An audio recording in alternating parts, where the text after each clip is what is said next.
Hi everyone, my name is Robin Lewis. This is going to be the third video in a series brought to you by TimberCon, where they are launching a new product, these Pony Jorgensen clamps. TimberCon is going to be the distributor of them here in Australia. In my first two videos, I unboxed them, gave my initial impressions, but in this video, I'm actually going to be building something with them. I've got some laminated pine panels, and I'm going to be utilizing a number of different clamps to achieve the end product. So, with that said, let's get into this.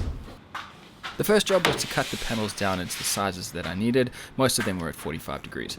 I used my homemade track saw for this, and I could use some of the spring clamps to hold the track in place.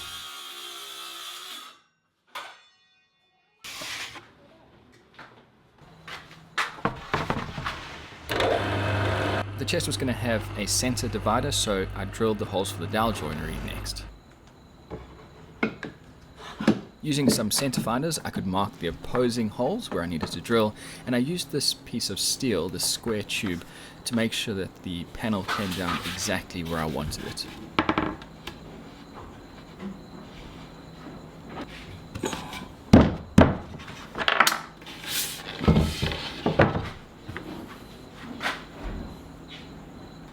I got quite lucky drilling the opposing holes. This panel was just short enough to fit inside my drill press, so I could clamp on some blocks on either side to make sure that it stayed upright, and then work my way through. Then it was onto the glue up, and I started with that center panel going in first.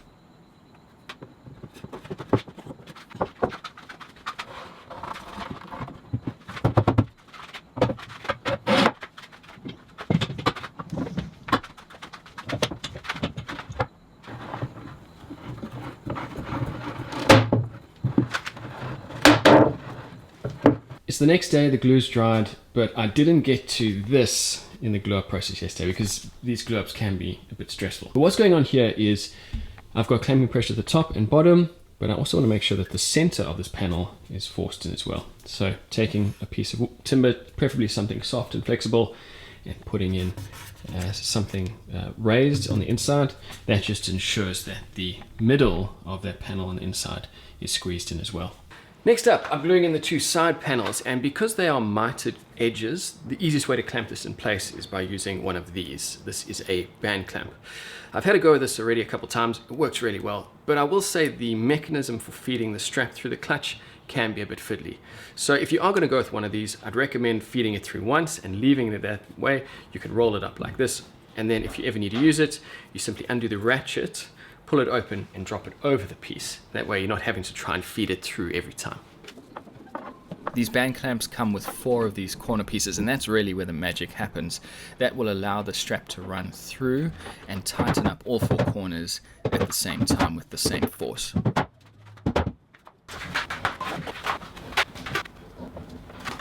As you can see, I ended up throwing on some of the bar clamps to just pull in some of the corners, but for the most part, it's all looking good. I think I really could have done with 1, even 2 more band clamps for a box this size, but using these bar clamps, I could just squeeze in some of the inconsistencies where the wood decided it wasn't going to play fair.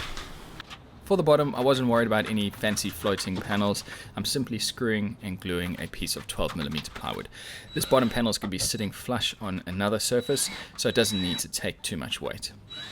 And then to strengthen up the corners, I'm going to be going with some dowels. I'm using 8 on each corner, 4 on each side, and these work similar to a spline. It's a little bit of a simpler method, a simpler approach, but it does the same job. I've got another panel on the top. This is going to make up the lid, but as you can see, it's not wide enough. So I'm going to have to cut down another panel and then glue it to this. I mentioned this in my previous video where I went into a bit more detail on these eye-bar clamps. It's very handy being able to set them up and bring the workpiece to them, and then simply squeezing them into place and tightening them up.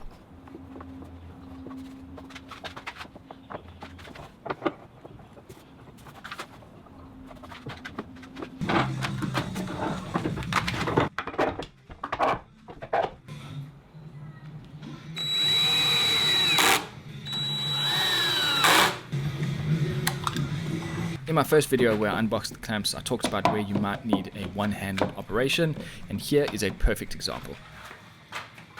For the lid, I went with these non-mortising hinges. They're a lot easier to install than traditional hinges, and because of where this box is going to be, you're never going to see these hinges anyway. So they were a lot quicker and they get the job done.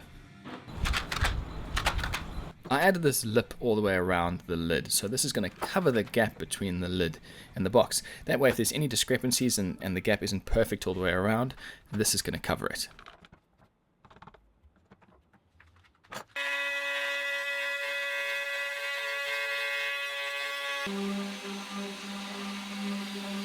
Then I did a bit of sanding and some rounding of the corners, and finally finished it all off with a water-based polyurethane.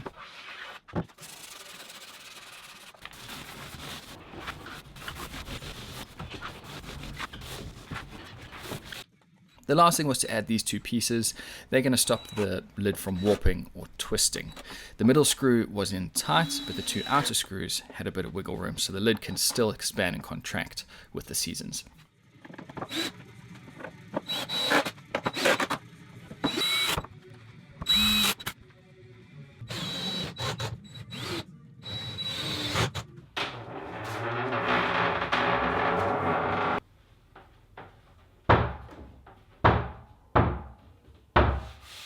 Then I could get it upstairs onto the closet and start filling it up. This is going to be a long-term storage solution, so I will be using a ladder to get in and out of it, but the idea is I won't be doing that too often. Alright, so the blanket box is done and I'm pretty happy with how it turned out. It was a simple project, but it's one that I've been wanting to tick off the list for a very long time. In terms of the clamps, they all worked flawlessly. This is my first time using band clamps, really happy with the result. I'll probably pick up a couple more because I could have definitely used them for a box that size, but the process of using them is bang on. The other three clamps, the I-bar, the spring clamps, and these easy holds, they all worked as I'd expected. And I think these easy holds are going to be a popular choice in the shop. I found myself reaching for them a lot more than I thought I would, and their operation is really smooth, which makes using them just a pleasure. All of these clamps are available on TimberCon's website now, so if you're interested in any of them, head over there and check them out.